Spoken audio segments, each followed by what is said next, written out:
اسد شاہ کا بس نہیں چل رہا تھا کہ وہ سامنے بیٹھی آسیہ کو زمین میں گاڑ دے۔ تم اپنے آپ کو کیا سمجھتی ہو کہ میرے ماں باپ تمہیں اس گھر میں لے آئے ہیں تو میں تمہیں اپنی زندگی میں قبول کر لوں گا؟ تم جیسی لڑکی جو ایک گاؤں کی جاہل اور گوار لڑکی ہے، جس کو میں نے کبھی سوچا بھی نہیں تھا کہ اپنی زندگی کا ساتھی بناؤں گا، اس کو میں اپنے ساتھ اپنے کمرے میں برداشت کروں گا۔ تمہیں تو میں اپنی کام والی بھی نہ رکھوں۔ تمہاری اتنی حیثیت نہیں ہے کہ میرے کمرے میں رہ سکو، اس لیے چپ چاپ اپنی اوقات میں واپس آ جاؤ اور جا کے نیچے زمین پر بیٹھو، وہی تمہاری جگہ ہے۔ اگر میرے کمرے میں رہنا ہے تو خبردار جو ٹسوے بہا کر اپنے آپ کو مظلوم ظاہر کرنے کی کوشش کی۔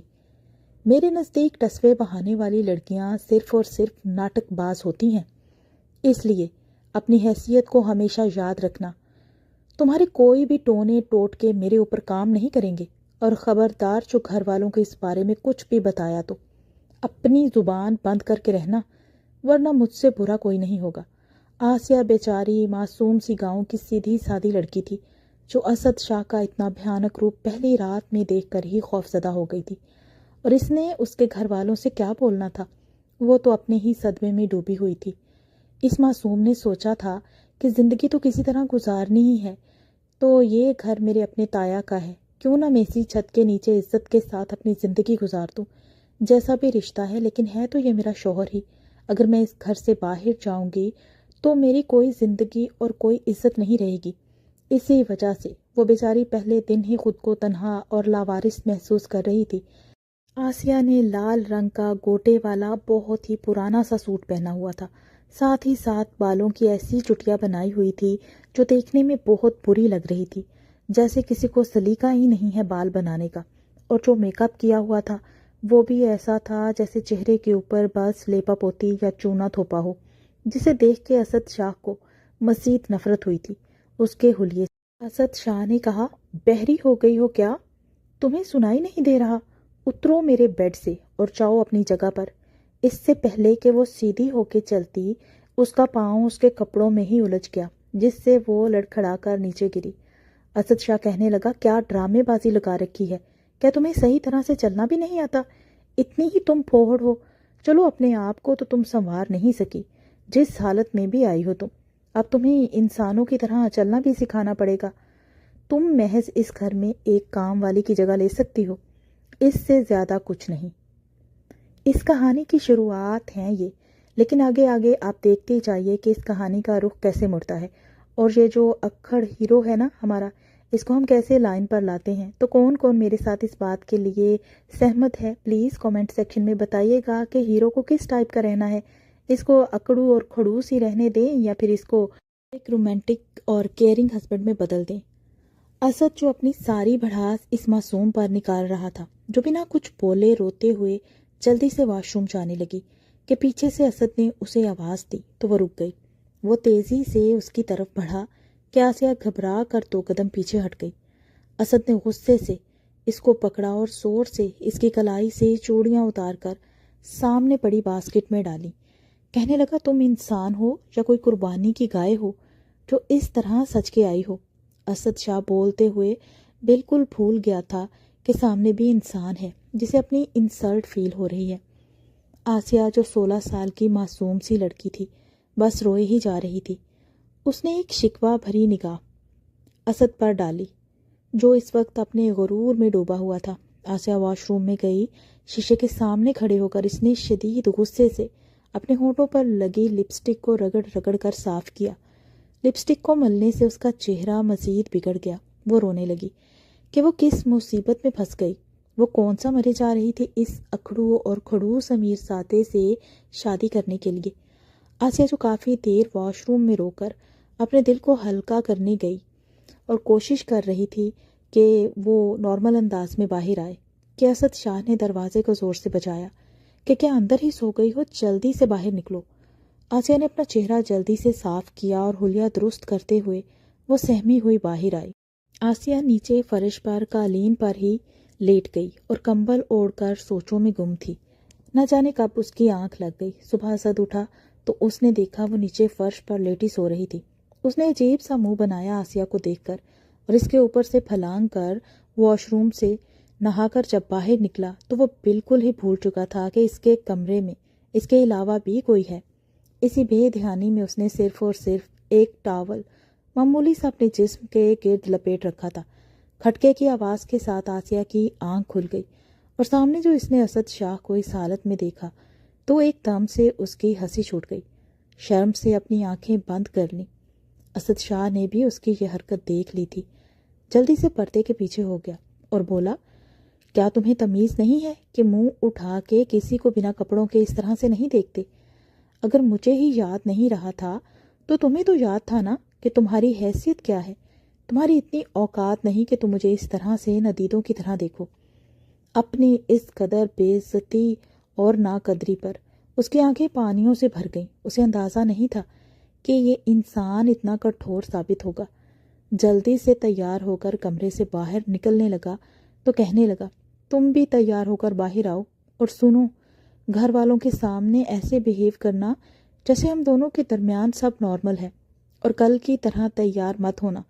تم کسی نمائش میں یا شو میں نہیں جانے والی، بس نارمل سا تیار ہو 5 منٹ میں تم نیچے آ جانا ہر حال میں۔ اپنے حکم صادر کرتا وہ اپنے کف بند کرتا ہوا کمرے سے باہر نکل گیا۔ آسیہ، جس کے لیے یہ ماحول بالکل نیا تھا کیونکہ وہ اپنے تایا کے گھر پہلے کبھی نہیں آئی تھی۔ آسیہ 10 سال کی تھی، بچپن میں ہی اس کی ماں کی وفات ہو گئی۔ اپنے آپ اور اپنے باپ کو اس نے سنبھالا تھا۔ میٹرک تک ہی تعلیم حاصل کی تھی اس نے، کیونکہ اس کے والد حنیف شاہ بھی اکثر بیمار رہنے لگے تھے۔ آسیہ کی زندگی بالکل گاؤں کے ماحول کے مطابق تھی۔ حنیف شاہ نے ساری زندگی گاؤں میں گزاری، جبکہ ان کے بڑے بھائی اسد کے والد مکرم شاہ جو شہر جا کر اپنا کاروبار کرنے لگے، اور وہ آج اچھے خاصے بڑے بزنس مین بن گئے تھے۔ حنیف شاہ کی صحت دن بدن بگڑتی جا رہی تھی۔ ان کی عیادت کرنے کے لیے وہ ساری فیملی ہی گاؤں آئی ہوئی تھی، جہاں پر پہلی بار انہوں نے آسیہ کو دیکھا تھا۔ بالکل سادہ سی شلوار قمیض میں ملبوس اور سر پر دوپٹہ جمائے ہوئے۔ اسد شاہ کی بہن سارا بھی اس کے ساتھ تھی، جو کہ بالکل بھی نخرے والی نہیں تھی، حالانکہ ان کے پہناوے میں زمین آسمان کا فرق تھا۔ لیکن اس نے پہلی بار ملنے پر ہی آسیہ کے ساتھ بہت خوش دلی سے بات کی تھی۔ باتیں کرتے کرتے وہ کمرے سے باہر نکل گئی۔ جب حنیف شاہ نے اپنے بھائی مکرم شاہ کو اپنے پاس بٹھایا اور ان سے کہا کہ بھائی جان، میں نے ہمیشہ آپ کو اپنے باپ کی جگہ پر رکھا ہے۔ آج جب میں اس حالت میں ہوں کہ میری زندگی کا کچھ بھروسہ نہیں ہے، میں چاہتا ہوں کہ میں آپ کے سپرد اپنی سب سے اہم ذمہ داری کر جاؤں۔ اگر آپ نے بھی مجھے اپنے چھوٹے بھائیوں کی طرح سمجھا ہے تو آج آپ میرا مان ضرور رکھیں گے، کیونکہ مجھے اپنی زندگی کا کوئی اعتبار نہیں ہے۔ اسد شاہ جو پاس تو بیٹھا تھا مگر موبائل میں مصروف کہ اسے کچھ خبر ہی نہیں کہ پاس بیٹھے سب کیا باتیں کر رہے ہیں۔ حنیف شاہ کا اتنا بولنا تھا کہ مکرم شاہ کے دل پر ہاتھ پڑا۔ اس نے کہا، بھائی، تمہارے علاوہ اس دنیا میں میرا ہے ہی کون؟ تم ہی تو میرا خاندان ہو جو تم ایسی باتیں کر رہے ہو۔ اللہ نہ کرے کہ تمہیں کچھ ہو۔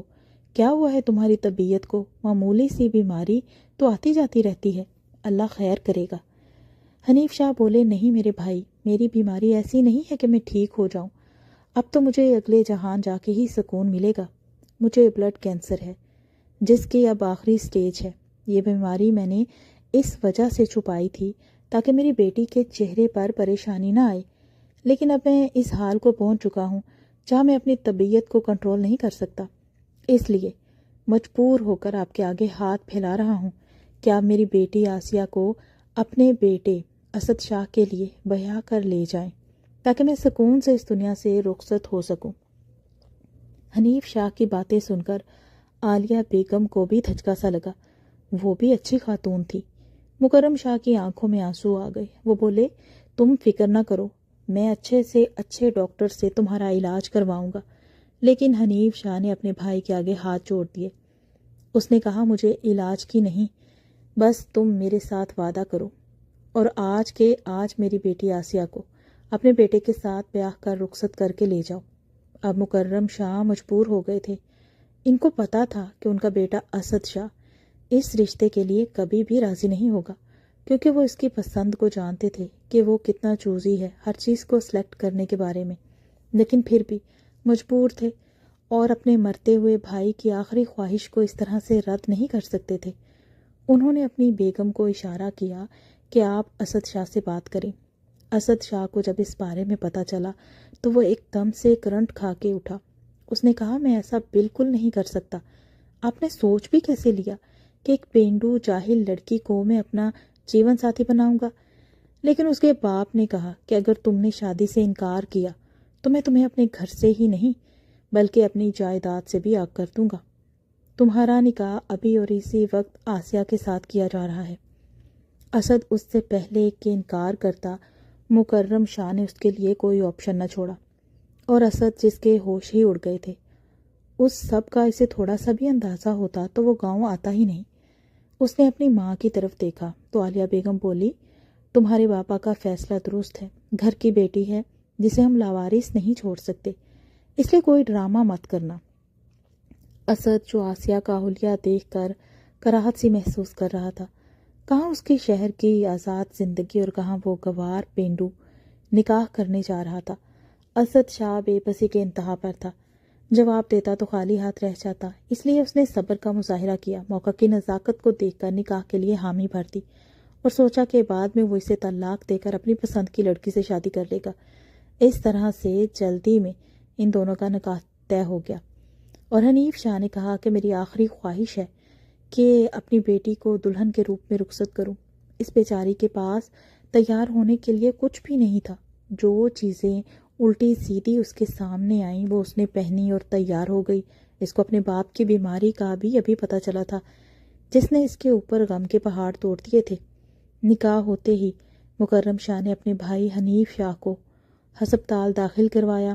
آسیہ رخصت ہو کر شہر میں اپنے تایا کے گھر آ گئی تھی، مگر وہ بیچاری بالکل سادہ اور معصوم سی، اس بات سے انجان کہ جس لڑکے کو اس کے باپ نے اس کے لیے چنا وہ تو کوئی پتھر دل انسان ہے۔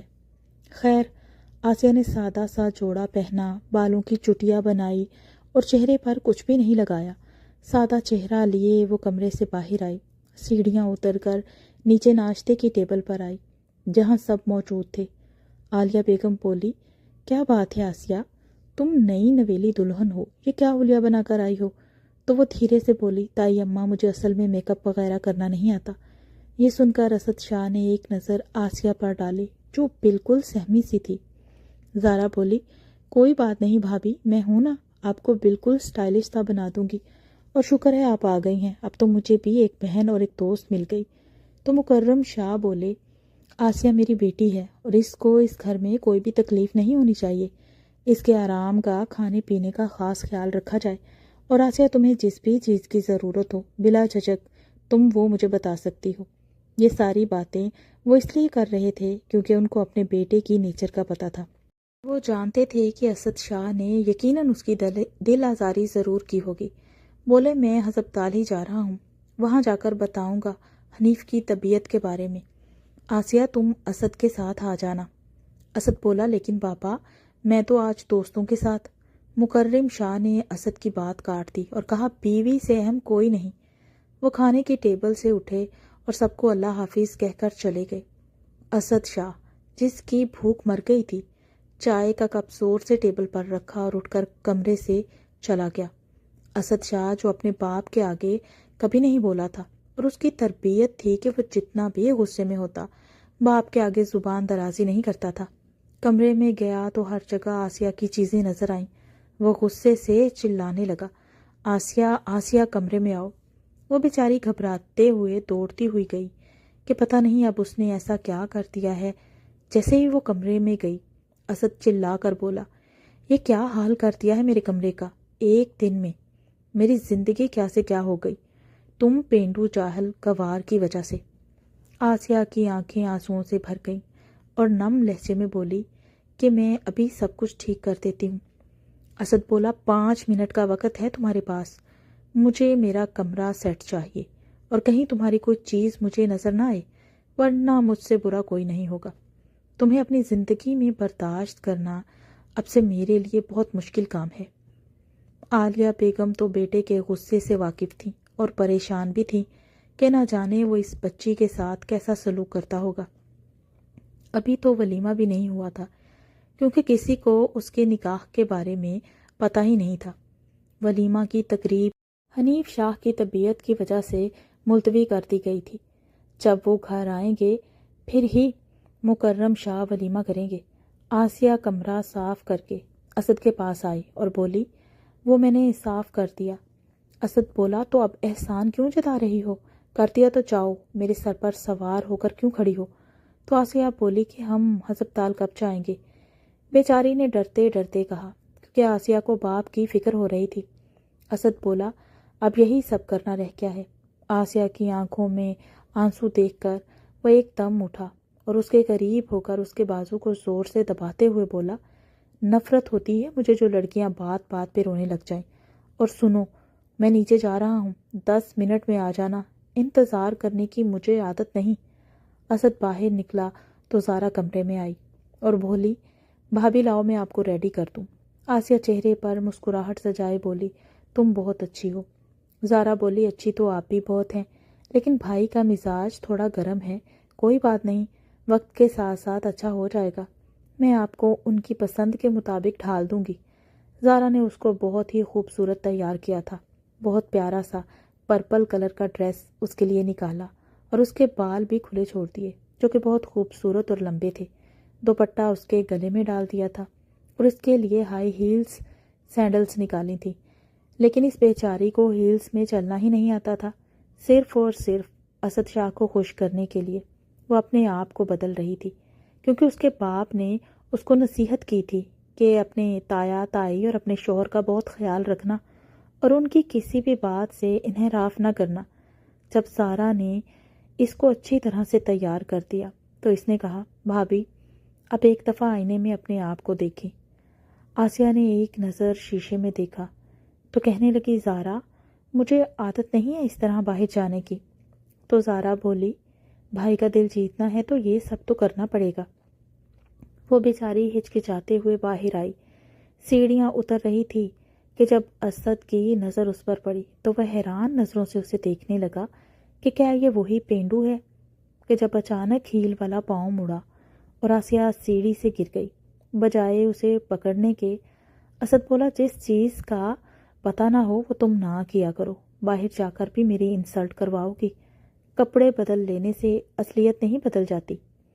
آسیہ کے پاؤں میں موچ آ گئی، وہ درد سے کراہ رہی تھی کہ زارا نے اس کو اٹھانے کی کوشش کی، لیکن اس کے پاؤں میں اس طرح بری طرح سے موچ آ چکی تھی کہ وہ اپنے پاؤں پر وزن ہی نہیں ڈال سکی۔ اس کی چیخ کی آوازیں سن کر عالیہ بیگم بھی بھاگتی ہوئی آئی تھی۔ جب انہوں نے دیکھا کہ زارا اس کو اٹھانے میں ناکام ہو رہی ہے تو انہوں نے اسد شاہ سے کہا کہ بیٹا کچھ مدد کر دو اس کو کمرے میں پہنچانے میں۔ وہ آسیہ کے قریب ہونے لگا تھا، اس نے اسے اپنی گود میں اٹھایا اور سیڑھیاں چڑھنے لگا۔ آسیہ جس کے دل کی دھڑکن تھمنے کا نام ہی نہیں لے رہی تھی۔ اسد نے جب اسے اتنے قریب سے آسیہ کے چہرے پر نظر ڈالی تو ایک پل کو اسے دیکھتا ہی رہ گیا۔ وہ نازک سی 16 سالہ لڑکی اس کی باہوں میں ایسے تھی جیسے کوئی معصوم سی گڑیا۔ ایک پل کو اسد شاہ کا دل دھڑکا۔ خیر وہ اسے بیڈ روم میں لے گیا اور مجبوراً اسے اپنے بیڈ پر لٹا دیا۔ اسد اسے لٹا کر اٹھنے لگا تھا کہ اس کی شرٹ کے بٹن میں آسیہ کے بال اٹک گئے۔ وہ ایک دم چیخی۔ اسد شاہ نے پلٹ کر اس کی طرف دیکھا کہ اس کے بال اس کے بٹن میں اٹکے ہوئے ہیں۔ وہ اس کے اوپر جھکا اور اپنے بٹن میں سے اس کے بالوں کو نرمی سے نکالنے لگا۔ پہلی بار تھا جب وہ دونوں ایک دوسرے کے اتنے قریب تھے۔ بال نکالتے ہوئے دونوں کی نظریں ایک دوسرے سے ملی، لیکن اسد شاہ بھی ایک نمبر کا اکڑو تھا، کیسے ہو سکتا تھا کہ وہ اتنی جلدی پگھل جائے؟ ایک جھٹکے سے وہ واپس پلٹا۔ عالیہ بیگم کمرے میں آئیں اور کام والی سے کہا کہ چھوٹی بی بی کے پاؤں کی مالش کر کے پٹی کر دو۔ آسیہ درد سے کراہنے لگی کیونکہ موچ کافی آ گئی تھی۔ مکرم شاہ جب گھر آئے تو انہیں آسیہ کی موچ کے بارے میں پتہ چلا تو انہیں بہت پریشانی ہوئی۔ انہوں نے کہا کہ کسی ڈاکٹر کو دکھانے کی ضرورت ہے تو گھر میں ہی ڈاکٹر کو بلا لیتے ہیں، لیکن عالیہ بیگم نے کہا کہ نہیں، موچ اتنی بھی زیادہ نہیں آئی ہے، ہم نے ہلکی سی مالش کر کے پٹی کرتی ہے، انشاءاللہ جلدی آرام آ جائے گا۔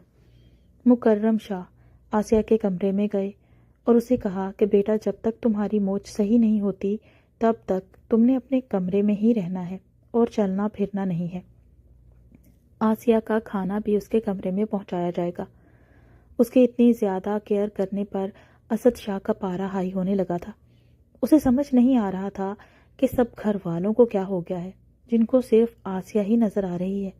جب کھانے کا ٹائم ہوا تو عالیہ بیگم نے ان دونوں کا کھانا کمرے میں بھجوا دیا۔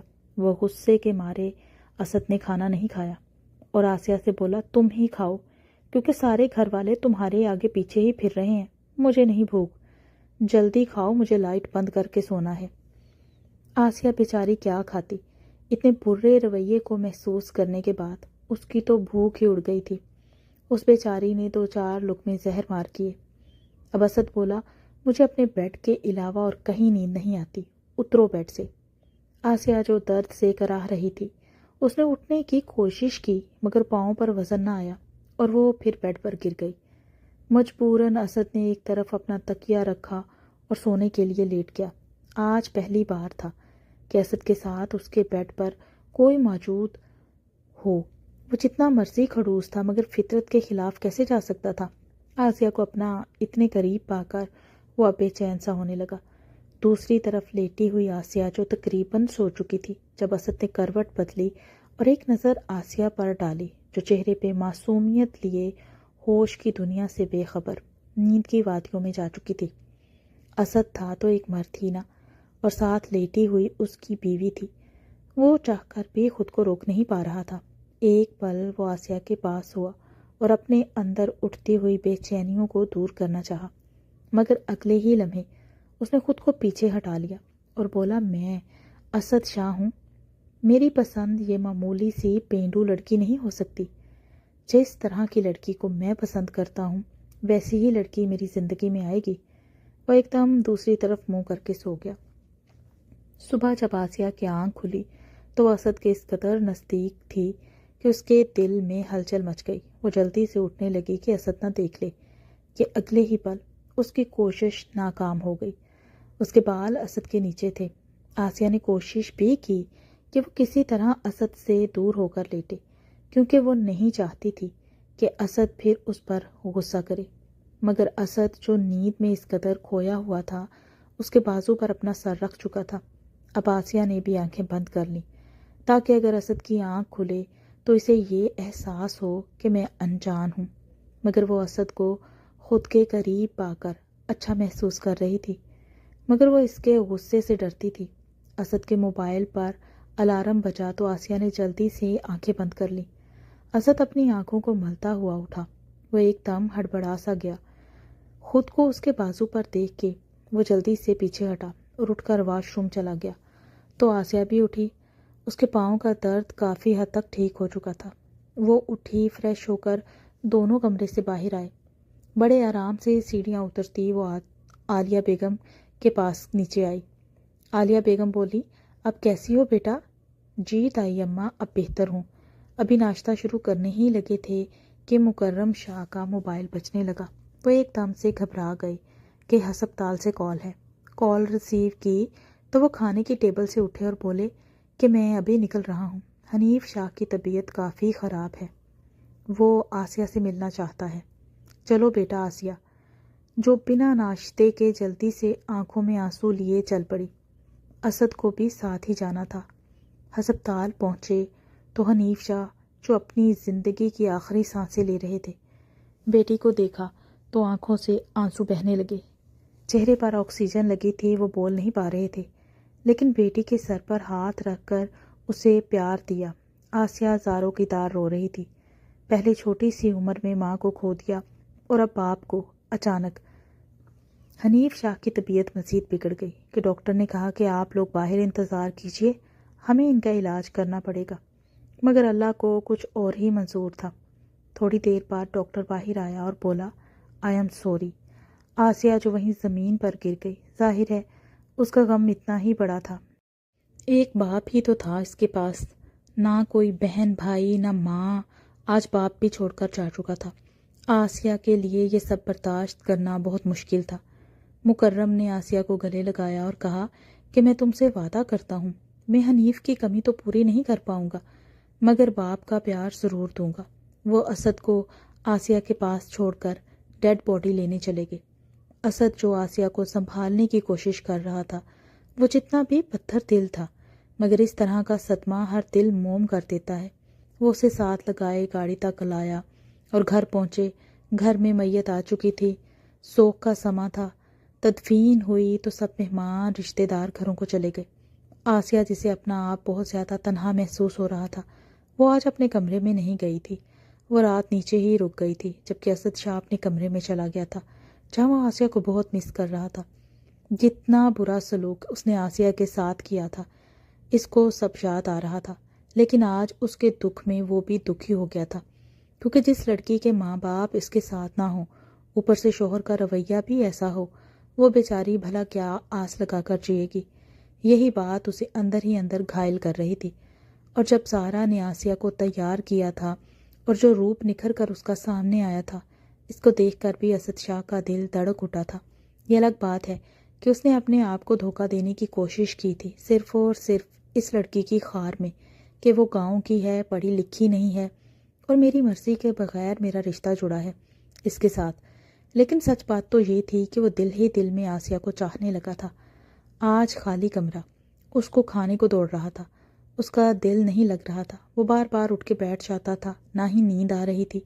پھر اچانک اس کو خیال آیا کہ کیوں نہ وہ آسیہ کو جا کے دیکھے کہ آسیہ کس کمرے میں ہے۔ نیچے جا کے اس نے سب کمرے چیک کیے، لیکن آسیہ کسی بھی کمرے میں نہیں تھی۔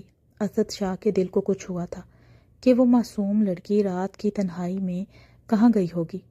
اس نے سارا گھر چھان مارا، لیکن آسیہ کہیں نہیں تھی۔ اس کی چیخیں نکل گئیں۔ تو ناظرین، یہ تھی ہماری آج کی کہانی۔ اگر کہانی آپ کو اچھی لگی ہے اور آپ جلدی اس کی نیکسٹ ایپیسوڈ چاہتے ہیں تو پلیز کامنٹ سیکشن میں آپ نے مجھے اپنی قیمتی رائے کے ذریعے لازمی بتانا ہے۔ میں جلدی اپلوڈ کرنے کی کوشش کروں گی اس کی نیکسٹ ایپیسوڈ۔ اگر آپ کا بھرپور اصرار ہوا تو آپ نے کہانی کو لائک کرنا ہے اور چینل کو سبسکرائب لازمی کر لینا ہے۔ شکریہ۔